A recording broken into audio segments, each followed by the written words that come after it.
que es una patología muy común hoy en día de nuestras pacientes femeninas. No podía iniciar la conferencia de los miomas sin hablar un poquito de esos factores de riesgo y generalidades que uno ve cuando habla de los leiomiomas o los miomas. Hacen parte de patologías del músculo liso con un índice micótico bajo de menos de 10 células por campo, neoplasias uterinas más comunes, que son las que vemos usualmente en muchas de las consultas por ultrasonido inicialmente. Son hormonodependientes, por lo que pues, se desarrollan después de la menopausia y retroceden en muchos de los casos en las pacientes posmenopáusicas. La incidencia es mayor al 70% en mujeres afroamericanas. Existen factores de riesgo que ustedes van a encontrar siempre asociados a este tipo de patologías, como es la menarquia temprana, el alcohol, el café, el consumo de carnes rojas, factores genéticos y el aumento pues, de la paridad que hace que se vean este tipo de patologías. En la mayoría de los casos pues, son pacientes que pueden estar asintomáticas, pero uno de los mayores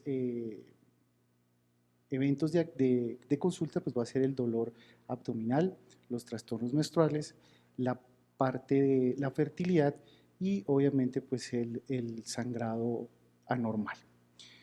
Siempre vamos a tener en cuenta esa clasificación según la localización y hoy en día pues muchas de las patologías ginecológicas van de acuerdo a la clasificación FIGO y no son los miomas que son la excepción para poder hacerlo según la localización con respecto al compromiso miometrial o al del endometrio. Entonces, siempre hemos conocido esa clasificación general de los miomas que son intramural, submucoso, subseroso y nuestra primera modalidad diagnóstica que es el ultrasonido y como ustedes ven allí en esas, a ver si logro acá, como vemos acá, pues vemos imágenes un poco heterogéneas, de predominio hipoecoico, algunas con sombra acústica, algunas con ecogenicidades en su interior, que a veces pudieran ser difíciles de clasificar o de dar un diagnóstico diferencial como lo son los adenomiomas. Entonces, ejemplos básicos del ultrasonido. El intramural es la localización más frecuente, el diagnóstico diferencial, como se los menciono, pues es el adenomioma. Las diferencias pues, van a ser más histológicas que en otros aspectos.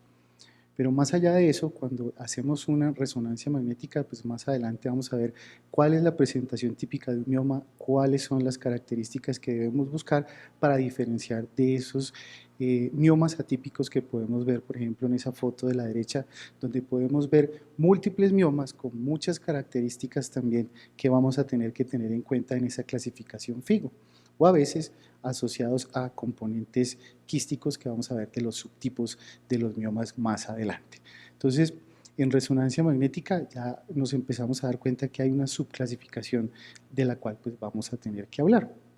El subseroso, como bien lo conocen, pues ese está en la serosa, va a deformar la pared del útero y pues son los, digamos, más comunes que uno puede encontrar en el ultrasonido también. Pero a veces cuando vemos características en múltiples miomas en el compromiso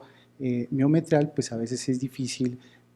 clasificar en un solo diagnóstico o en una sola clasificación, valga la redundancia, todo lo que podemos encontrar y las características que podemos ver tras la administración de medio de contraste. Con los submucosos, pues también vamos a ver que son los más sintomáticos, sangrados, infertilidad, abortos a repetición, y pues también tenemos que saber clasificarlos. Y allí, pues se abre una ventana que no podía dejar de mencionar, pues que es la diferenciación entre que puede ser un pólipo o un mioma submucoso, como ven ustedes en esa imagen de resonancia, que no es la imagen que más nos va a servir para diferenciarlos, pero pues nos va a poder dar una aproximación diagnóstica a lo que muy posiblemente podamos encontrar con otra modalidad que es la histerosonografía. Muchas veces en la resonancia magnética, como ven en ese ejemplo, pues saber si es un pólipo o saber si es un mioma, pues va a ser un poco más complejo. Entonces, la histerosonografía pues, nos va a permitir diferenciar en esa última fotografía si realmente eso es un pólipo o un mioma submucoso, como se ve en la imagen en un corte axial del útero. Entonces, la histerosonografía, pues la histerosonografía sí, nos va a servir para clasificar los miomas submucosos, cuantifica el porcentaje de compromiso endometrial y la diferenciación esencial entre pólipo y mioma. En pacientes premenopáusicas, pues usualmente se debe tener en cuenta el ciclo menstrual para poder hacer este examen diagnóstico, tener la certeza de que la paciente no vaya a estar en embarazo, y las posmenopáusicas, pues también con esa premisa del reemplazo hormonal, pues no es, digamos, una contraindicación, pero pues lo ideal es tener una fase progestágena para poderlo ver o poder caracterizar muy bien esos hallazgos. En esa imagen de la izquierda, en un ultrasonido endocavitario, pues miren ustedes cómo diferenciar una patología en el endometrio, pues es un poco complejo. Cuando nosotros canalizamos el espacio endometrial y colocamos solución salina, pues podemos ver muy bien esa línea endometrial, que es la parte fundamental para poder diferenciar entre un pólipo y un mioma. Entonces miren ustedes, cuando uno tiene una buena utilización de la técnica de la histerosonografía, pues podemos diferenciar muy bien esa línea endometrial, que es la clave para la diferenciación y la clasificación de los miomas submucosos. Entonces, también vamos a tener problemas. Cuando uno coloca y canaliza el espacio endometrial, pues miren que a veces se pueden ir burbujas de aire que pueden confundir o nos pueden hacer confundir o pasar un diagnóstico como un pólipo o un mioma submucoso. Entonces hay que tener en cuenta muchas veces esos detalles en la técnica de la histerosonografía para no tener problemas como estos, que pues es difícil poder diferenciar algo ahí con la presencia de aire, que pues nos va a limitar el diagnóstico, que muy seguramente si no tenemos esas burbujas y esos efectos ecogénicos del aire adentro, pues miren cómo pudiera uno diferenciar muy bien una lesión endometrial en este caso. Como les digo, la clave acá, la apariencia usual, es los miomas submucosos son de base ancha, son hipoecoicos, bien definidos, sólidos, a veces con sombra acústica posterior, recubiertos por esa línea endometrial que ustedes pueden ver. Y muchas veces lo que siempre buscamos es este ángulo que va en la línea endometrial, que nos va a decir que es algo que viene de afuera hacia adentro de la cavidad endometrial, y que pues nos ayuda a dar ese diagnóstico de un mioma submucoso. Usualmente pediculados, prolapso del canal cervical pueden verse, y pueden haber multilobulados también, como se ve en ese ejemplo. Entonces la histerosonografía pues nos permite diferenciar entre pólipo y mioma, que es el objetivo realmente de ese examen, y la parte clave, pues como se los mostré, la línea endometrial, que es fundamental para poder hacer ese diagnóstico diferencial entre lo que es un pólipo sin esa línea endometrial, y con la línea endometrial un mioma submucoso. Entonces, eso como para tener en cuenta de los miomas submucosos. Pero con todo esto, pues la resonancia magnética para el diagnóstico de este tipo de patologías pues no está indicada, pero muchas veces puede verse inmiscuida la resonancia magnética cuando hay diagnósticos diferenciales, como puede ser un cáncer de endometrio, y donde podemos ver sorpresas en los estudios de resonancia magnética. Entonces, los miomas, vamos a ver, pasando un poco más a esa subclasificación de los miomas de la clasificación FIGO, pues en resonancia magnética lo que vamos a tener es la detección y localización y poder hacer diagnósticos diferenciales de los mismos. Entonces, cuando vemos casos complejos de los miomas, como ustedes ven ahí, una gran lesión que ocupa más del 50% de la cavidad miometral, de la cavidad no, sino del espesor miometral, con una intensidad de señal muy variable en esa secuencia con información T2, pues muchas veces podemos decir que es un mioma intramural y nos quedamos ahí. Pero existe otra gama de subclasificaciones que tenemos que tener en cuenta para poder hacer un manejo y un tratamiento ideal de este tipo de patologías. Entonces, en esa subclasificación FIGO, miren ustedes en este cuadrito los tipos de los leiomiomas que pueden ser convencionales, y los tipos que van desde celulares a degeneración hidrópica o a degeneración mixoide, etcétera, que pues vamos a tener que diferenciar para poder dar un diagnóstico y un manejo de tratamiento adecuado. Existen también unos potencialmente malignos, que digamos que el mensaje de la conferencia es esa, tratar de diferenciar los miomas típicos de los atípicos y poder decir si tienen algún potencial de riesgo o no. Conocen ustedes muy bien esta clasificación de FIGO, donde pues según el porcentaje de compromiso del espesor miometral, pues van a ser clasificados tanto los submucosos como los endometrales y los intramurales, perdón, y los submucosos y los subserosos, que pues nombrarlos uno por uno pues vale, pues es como más de lo mismo, y lo que quiero referirme es más a estos casos complejos como ustedes ven acá. Cuando hablamos del estudio de los miomas, también hablamos de cómo se comportan con el contraste, qué características tienen de la celularidad dentro de los miomas, y eso nos va a llevar a unos subtipos y a unos diagnósticos que vamos a tener que reportar para tener un enfoque adecuado para el tratamiento. En la parte superior ustedes ven una imagen que describen como en sacacorchos, que es un mioma pediculado que se torsionó y muy seguramente va a tener cambios necróticos, y ahí esos cambios necróticos pues pueden llevar a pensarlo a uno que puede tener un potencial de malignidad si uno no conoce los diagnósticos diferenciales. A veces tener contenido de grasa, a veces tener contenido hemático, pues nos va a diferenciar esas degeneraciones que vamos a ver paso a paso. Entonces, aquí pues vamos a ver la apariencia clásica de los leiomiomas. El 80-90% de los miomas tienen esa apariencia clásica que ustedes ven en las secuencias con información ponderada en T2, que son hipointensos, pero el otro porcentaje pues es ese porcentaje de las lesiones atípicas o los restos de subtipos atípicos que podemos encontrar. Las características pues son en resonancia magnética muy típicas de cada uno. Pueden haber celulares, hidrópicos, apoplético, mixoide, degeneración lipoide o leiomiomas con un compromiso difuso o en localizaciones por fuera del miometrio. Entonces, ustedes ven ahí las características en las diferentes secuencias con información T1, T2, difusión y con el contraste, que regularmente pues, se va a caracterizar un mioma típico por ser una masa circunscrita, a veces homogénea, a veces ligeramente heterogénea en las secuencias con información ponderada en T1 y T2, usualmente son de baja señal en T2,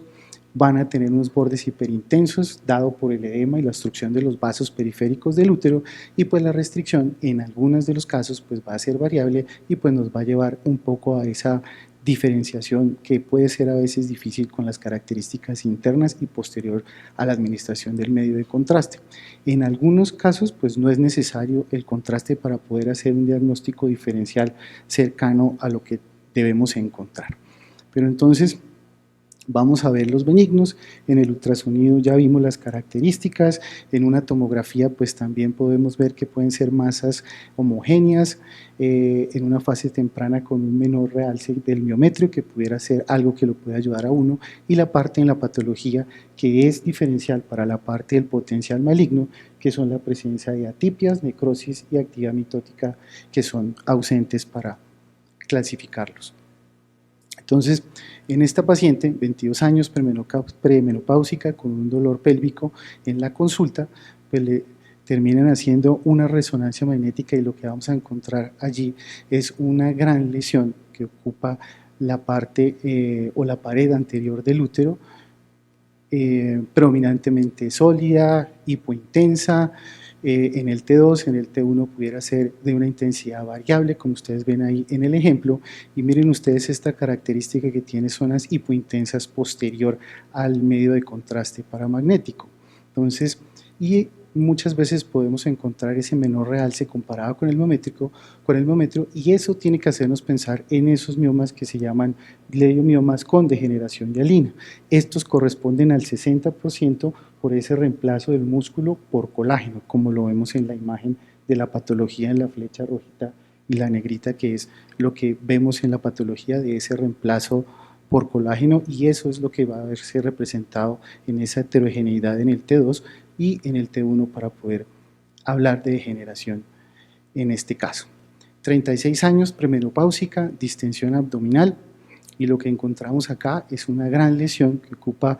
un gran espacio del abdomen, con unas lesiones quísticas en su interior que correspondían a un mioma pediculado con una degeneración quística. Y miren el comportamiento en la resonancia magnética, áreas bien definidas de alta señal en T2 que corresponden a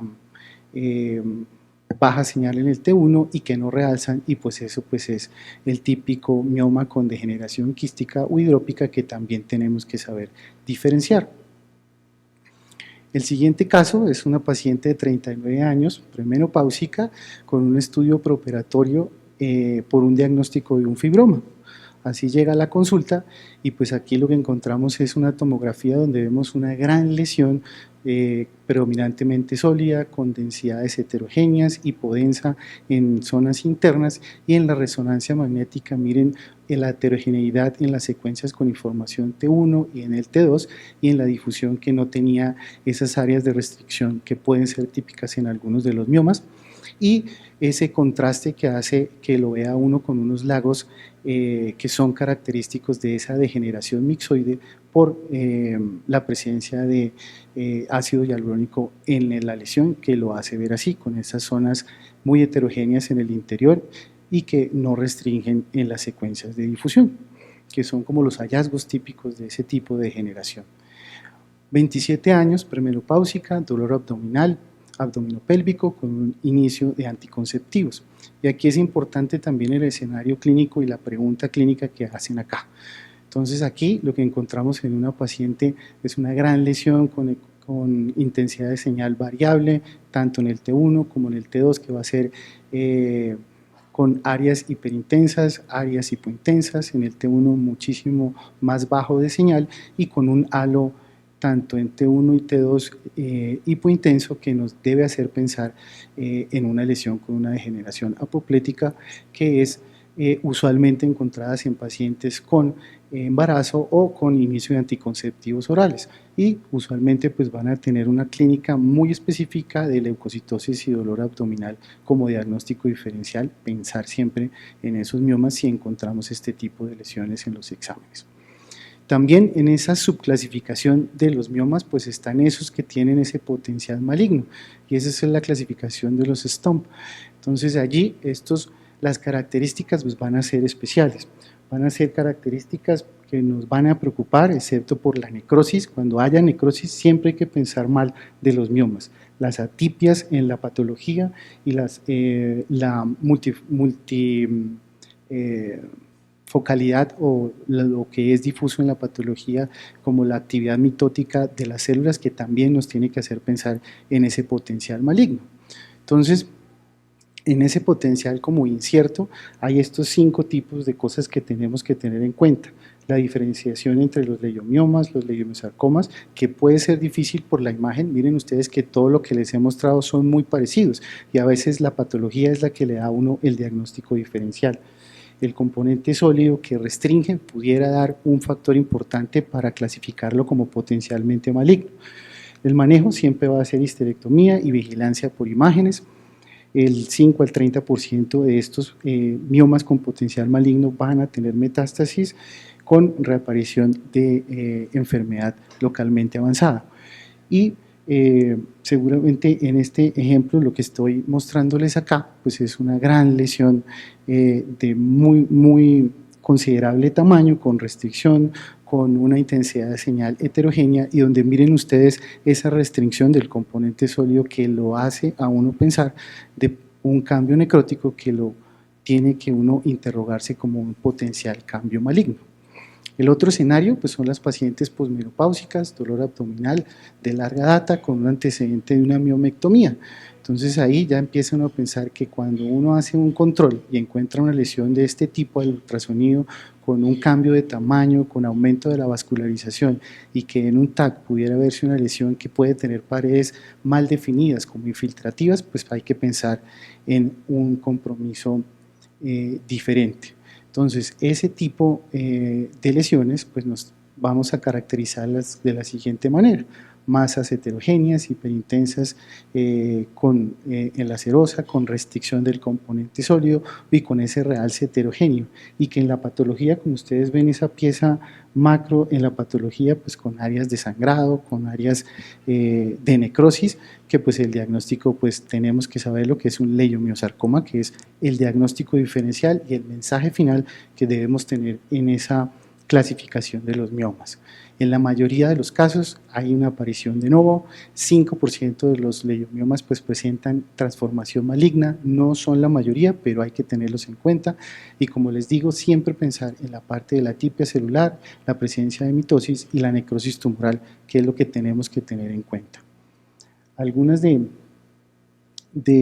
los tips para uno pensar en leiomiosarcoma en la parte clínica pues son las pacientes mayores de 50 años, menos del 15% se presentan pacientes menores de 40, la historia de una aparición de una lesión nueva, de posterior a un tratamiento como una miomectomía, como el caso anterior, la falta de tratamiento convencional que puede llevar a esa recaída, aparición de masas pélvicas en pacientes posmenopáusicas es un diagnóstico diferencial y pues tener en cuenta esos factores de riesgo que al inicio mencionábamos, también como el tamoxifeno y la irradiación en pelvis que pudiera ser potencialmente un factor de riesgo para la aparición de este tipo de lesiones. Ahí en ese cuadrito pues tienen el resumen de cómo se ven esos leiomiosarcomas, el no realce y la presencia de necrosis de la componente sólido es como lo más característico en algunos de los casos para pensar en leiomiosarcoma. Las perlas para uno llevarse a casa de los leiomiosarcomas es eso, la señal de intensidad, la intensidad de señal en el T1 y T2 que puede ser variable, va a ser similar en comparación con el miómetro, con ese componente sólido que vamos a encontrar. En la difusión, miren ustedes que la alta señal y en el alto valor de B pues tenemos que buscarlo y hoy en día pues tenemos que cuantificar ese ADC y en muchos de los artículos que hemos revisado últimamente ese es el número mágico para uno pensar en ese potencial maligno en la señal del ADC para uno poder caracterizar este tipo de lesiones. Implantes peritoneales y adenopatías pélvicas que también son encontradas en esa transformación maligna. Y quería finalizar con esta tablita que siempre la tenemos al lado cuando hacemos la lectura de los pacientes con sospecha de patología pélvica, que pues es como el diagnóstico diferencial que siempre tenemos que tener en cuenta cuando vemos esos miomas que a veces es difícil clasificarlos y difícil transmitir si tienen o no tienen una sospecha o un potencial maligno, que es lo que debemos responderle a los clínicos. Muchas gracias.